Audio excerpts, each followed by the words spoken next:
All right, I've had a lot of people ask me about the steaks that I've been getting from Crowd Cow, especially the A5 Wagyu, and everybody always asks, what is the A5? What is the Wagyu?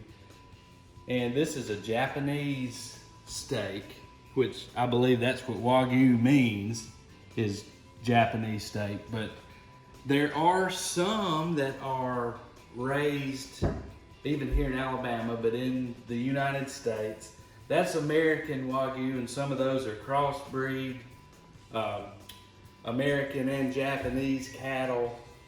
But I will tell you, the American stuff is good, but to me it's kind of like a prime USDA prime grade steak, which again is good. But the A5 from Japan is like no other. So I would highly recommend it. It's not the easiest steak to find, but my brother, Matthew, he did say that there was some being sold at Costco. So you may go ask for it there. But I have been ordering mine from Crowd Cow. They deliver it to me in a box with dry ice, and it's frozen, and then I thaw it out in the refrigerator for about 24 hours. Do not thaw it on the counter. Do not put it in water. Do not put it in the microwave. You thaw it in the refrigerator for 24 hours, at least 24 hours. This steak right here, after sitting on the counter for about 5 minutes, is already melting. I mean, it's like butter, and I'm not exaggerating. It's like butter when you prepare it, and it's like butter when you eat it. It's like meat butter. Like meat butter. Ashley's making a face because she don't like the sound of meat butter. But it's a delicious, best steak you've ever put in your mouth, but with the tenderness of butter. We're gonna do something extra special today. Most people do steaks and baked potato and steak and rice and all that, and vegetables. But today we're gonna do steak nachos with this Japanese A5 Wagyu.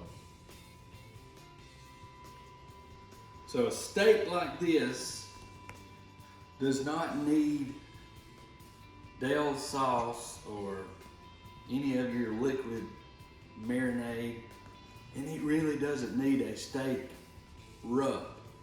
When I do those big ribeyes, New York strips, any of the other steaks like that I buy at the store, like I said, which are still good, like I will heavily season them. I've got several different dry rubs that I do on those, but this steak does not need that. And so I've got a nice Food Club sea salt here. I'm telling you, it does not need much. So on something like this,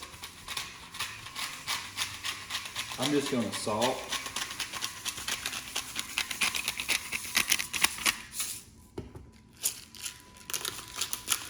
And pepper.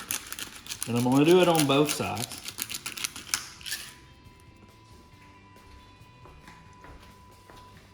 Now normally when I cook the A5, I will cut it into like 1-inch strips, and I'll do it in a skillet, little piece by piece.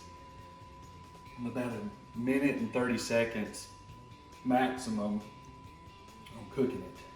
But I'm gonna do something different today, and I hope that I don't regret this. But this is actually a 13 ounce. It's bigger than the steaks that I have done. So to keep from overcooking it, I'm gonna be doing it in the sous vide. Sous vide is something I've been doing for a couple of years now, and it really does. It helps to keep you from overcooking the meat. And a steak like this does not need to be overcooked.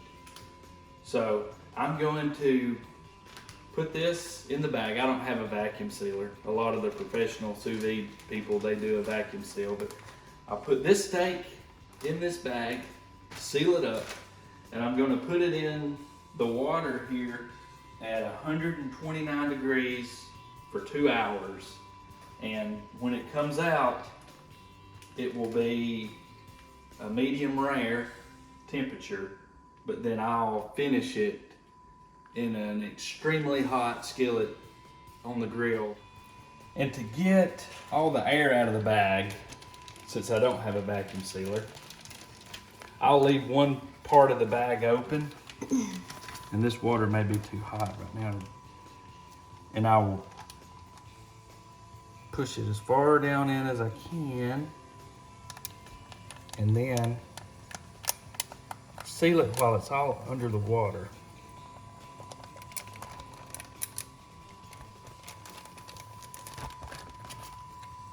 That gets most of the air out. So we're good. So while our A5 is cooking in the sous vide, that gives us time to go get the rest of the stuff that we need, which is pretty easy this time because it's just chips and cheese for the nachos. So I'm gonna go see my friend Ramon here at the El Camino Real in Gunnersville and take it home, and then we'll finish the steak up. Right, the steak is done in the sous vide, so now we're gonna get this grill going. Got to get some coal put in it, and we're gonna do it on that skillet once it gets hot.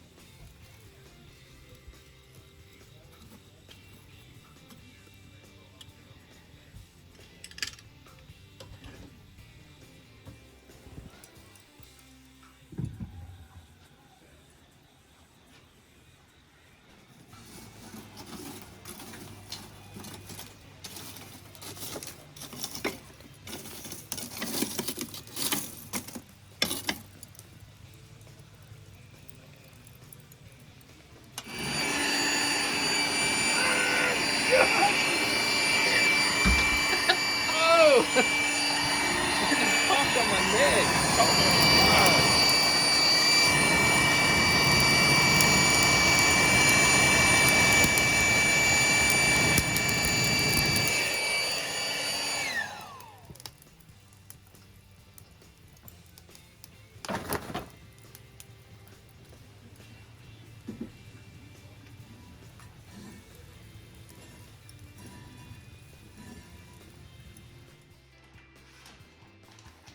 Now we have got the steak out of the sous vide, and I will tell you, it looks not good, but every steak that you get out looks gray and just, like I said, it doesn't look very good.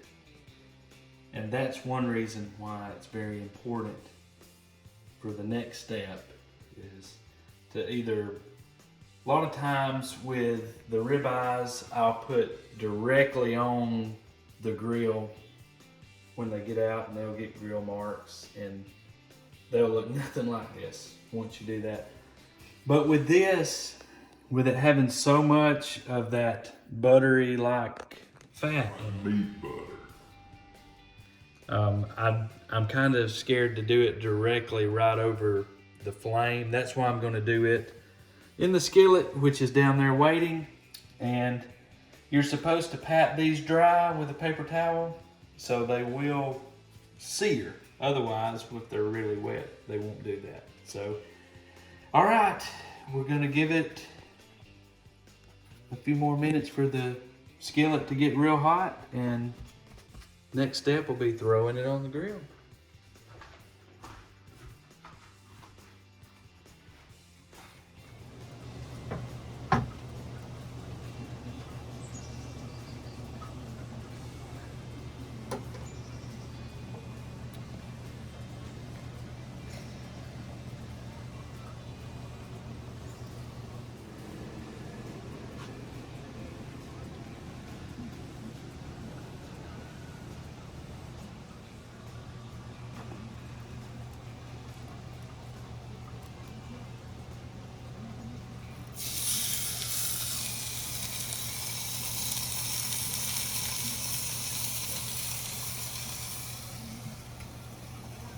It's been about a minute. And remember, all we're doing here, like the steak is done, but we are getting that nice finish on the outside.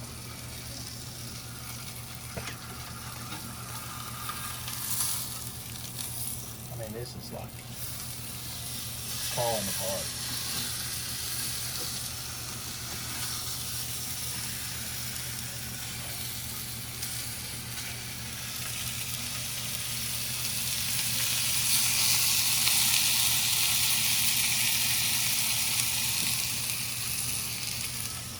And I will close the lid, let some of that smoke roll around in there, maybe get a little smoky flavor to it as well. So we're almost there. I spent $11 on chips, cheese, and salsa, and about $85 on steak. So this may be the most expensive nachos that anybody's ever made.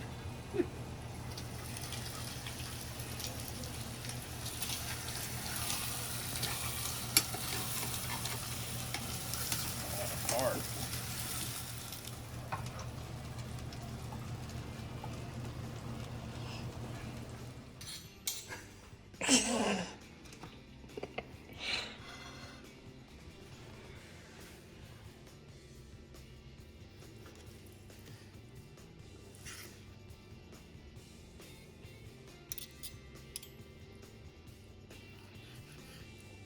You want to try a piece there? There you go.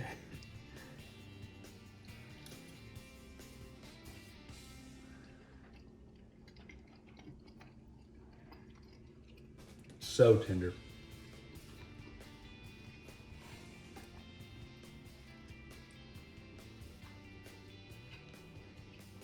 That's good.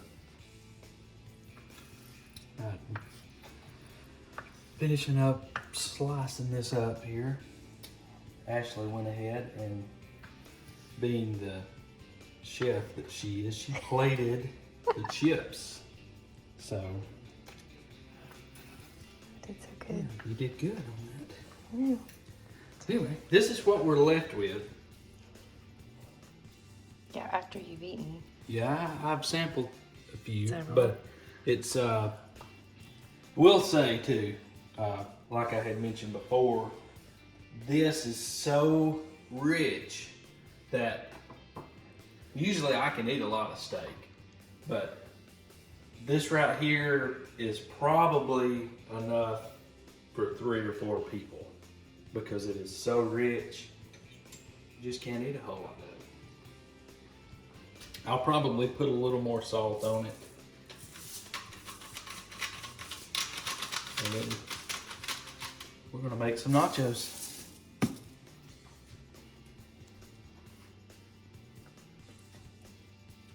Just throw it on there. Got no time to waste. Oh my god.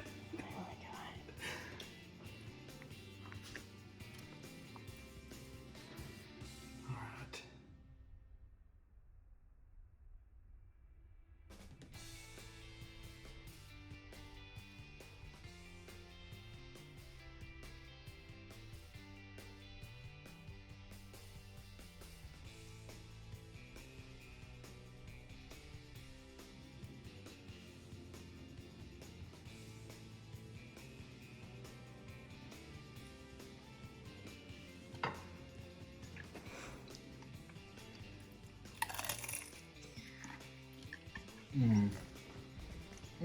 Take my money. Already did take my Oh my god.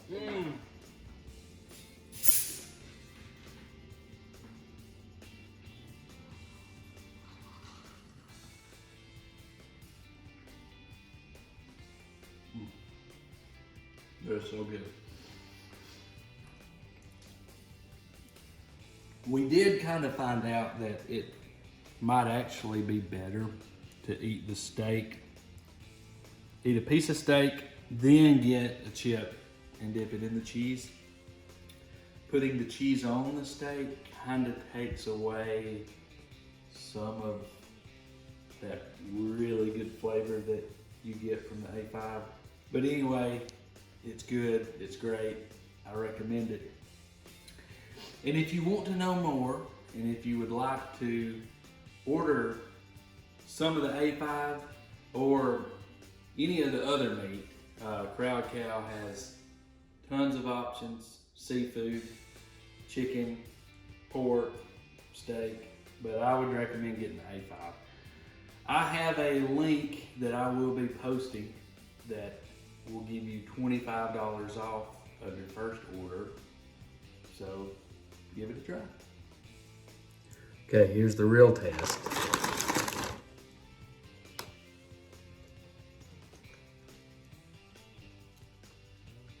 It's good. 10 out of 10.